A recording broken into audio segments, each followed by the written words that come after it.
ก็จะไปต่อชุด2ตัวบนของเราครับซึ่งเราก็จะใช้สูตร10งวดนี้ก็ไปที่ศูนย์4นะครับงวดนี้เป็นงวดไม้0 1 2 3 5 6 7 8แล้วก็ตัวดี1เลขดี2งวดนี้ก็ชนไปที่4จะคู่ไปที่ศูนย์4จะคู่ได้ตัวงวดนี้นะครับงวดนี้เป็นงวดไม้ดี1เลขดี2แล้วก็แต้ม2ตัวบนของเราก็เข้าไปที่4แต้มนะครับงวดนี้ได้5 8 9 0 1 3 7 2มาถึงเลขคงที่ของเราครับงวดนี้ก็ไปที่2ตัว0 4นะครับเลขคงที่2 5 7 8 9 0 4โอเคนะครับในเมื่อ FC ได้ดูแต่ละสูตรเข้าไปก็จะเริ่มจับคู่ให้ FC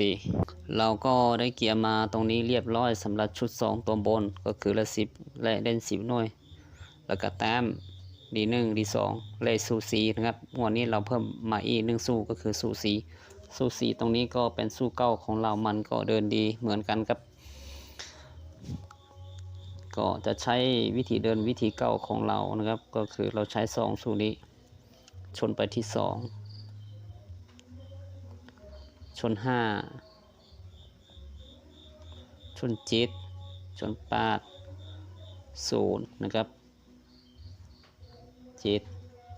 8 0เราจะเริ่มมาจะคู่ที่แต้มนะครับก็จะไปที่2 3เข้า5แต้ม2 3เข้า5แต้มแล้วก็2 6เข้า8แต้ม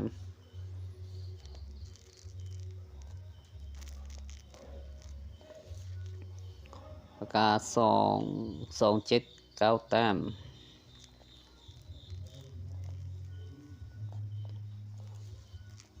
ก็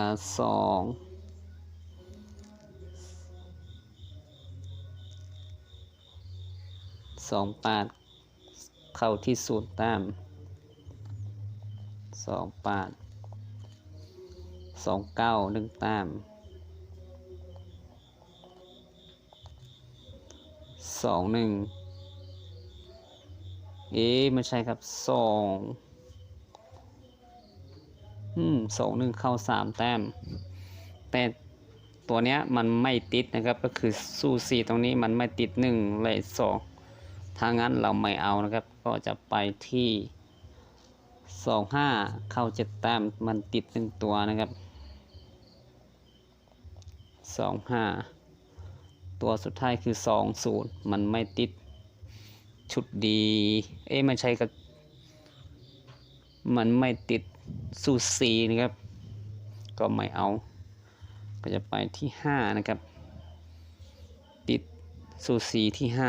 5ก็จะไปที่50เข้า5แต้ม50แล้วก็53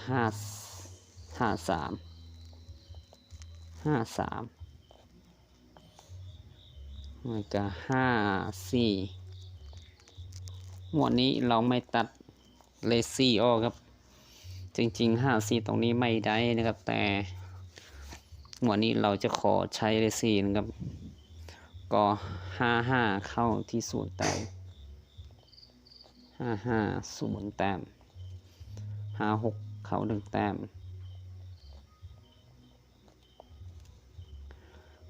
เกิด5 8 3แต้ม58นะครับ5 2 7แต้ม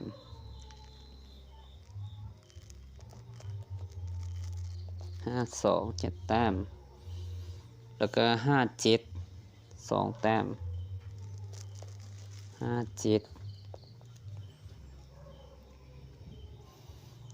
แล้วก็7มันก็จะชนตัวเนี้ยนะครับก็จะไปที่7 8 5แต้ม7 8 7 1 7 2 7 3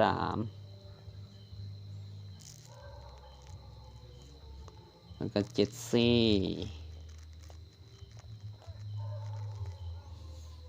1แต้ม 7 6 3 แต้ม70สุดท้ายคือ75นะครับแล้วก็8มันก็จะชนตัวเนี้ยไปที่8 7 80 81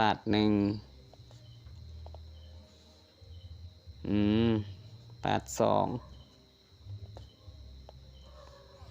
83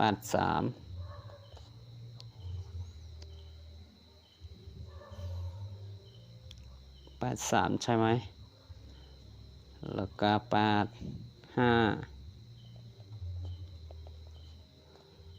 89 84ไปที่0นะครับ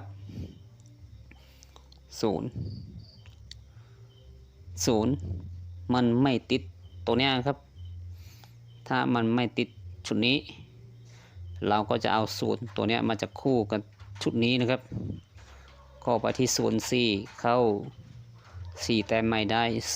05เข้าที่5แต้ม05แล้วก็06แต้มไม่มี07 7แต้มแล้วก็8 แต้มสุดท้ายคือ9 แต้มโอเคนะครับชุดเด่นของเราก็จะมีประมาณนี้เราก็จะไปที่ตัวการก็คือ1ตรงนี้นะครับในเมื่อเราไปตัวกันที่1เราก็จะมองสู้นี้เลขตัวนี้นะครับมันก็จะชนไปที่5 7 8นะครับก็จะคู่ไปที่1 5 6แต้มไม่ได้1 7เข้าที่8แต้มนะครับ1 7แล้วก็1 8 9แต้มแค่นี้นะครับก็จะไปที่3ก็ไม่ชนตัวเนี้ยมันก็จะชนไปที่5 7 8ก็จะคู่ไปที่3 5เข้า8แต้ม3 5เข้า8แต้มแล้วก็3 7เข้าที่แต้ม0 3 7แต้ม0 3 8แต้ม1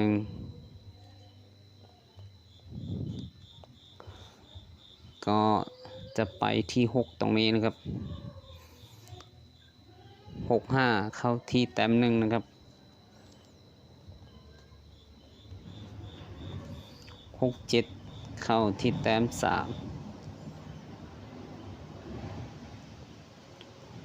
6 8เข้าที่แต้ม4ไม่ได้60เข้าแต้ม6ก็ไม่มีก็ถือว่าก็จะมีประมาณนี้2ตัวบนตรงเอาละตัวเด่นของเราก็จะหาที่สูดี1และดี2ก็จะชนไปที่0ไม่มีชนไปที่3ชนไปที่3ชนไปที่6ชนไปที่8ชนไปที่9ชนไปที่2ชนไปที่1 2 3 4 5 6 7 0 3ไม่มี6ก็ไม่มี8ตรงนี้9ตรงนี้2เดี๋ยวดูอีกทีตรงนี้ก่อนนะครับโอเคมันก็จะมีประมาณนี้เราดูมันโอเคนะครับก็จะมาสังเกตตัวเนี้ยมันก็จะชนไปที่8นะครับถ้าเราให้สู้นี้เดินไปที่8 และสู้ตรงนี้ก็คือ2สู้บนล่างก็จะชนไปที่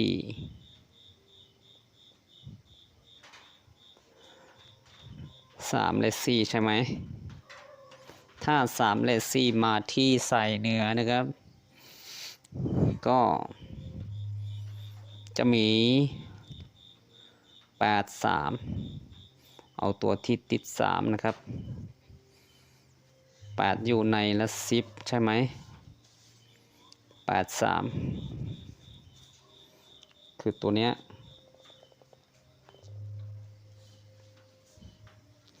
8 5 8 4นะครับ